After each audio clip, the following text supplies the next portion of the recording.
Okay, back in another one where really common one that I've seen lots of players do in the efforts to try to not let their trail arm sort of raise too much.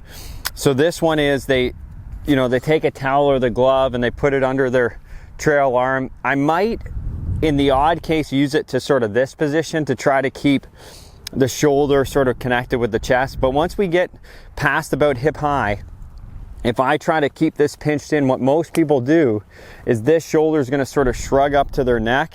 And when that happens, that's going to really affect how this trail shoulder is in the backswing. So maybe I have enough rotation where I can still get the club in a good spot with my sort of forearm, but you can see how that's really limiting what my forearm is going to do, and it's also elevating my shoulder a lot, which usually is going to lead to me in this position again when I get to the top. Okay, so another way to do the exact same thing is if we're trying to match what that back arm is doing. So when I'm doing the backswing, so when I get here, if I tend to lift from there, you could take the lead hand and put it on that back arm and then just feel what it's like. And I would go into sort of a 3/4 motion.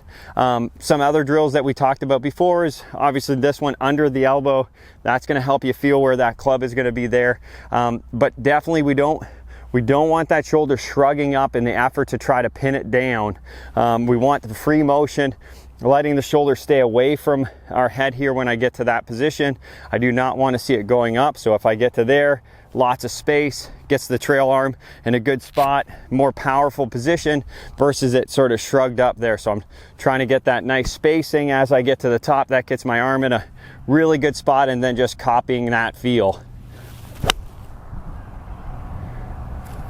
So that should help you at least do things that aren't going to hurt your game. Okay, so I do think towel under the lead arm, towel under the trail arm, better ways to do it, more efficient ways to do it. That usually leads to, it might look slightly better, but how are you getting there? Are you giving up some functionality in the movement? Is it the most efficient way for you to move? So give that one a go. I hope that helps.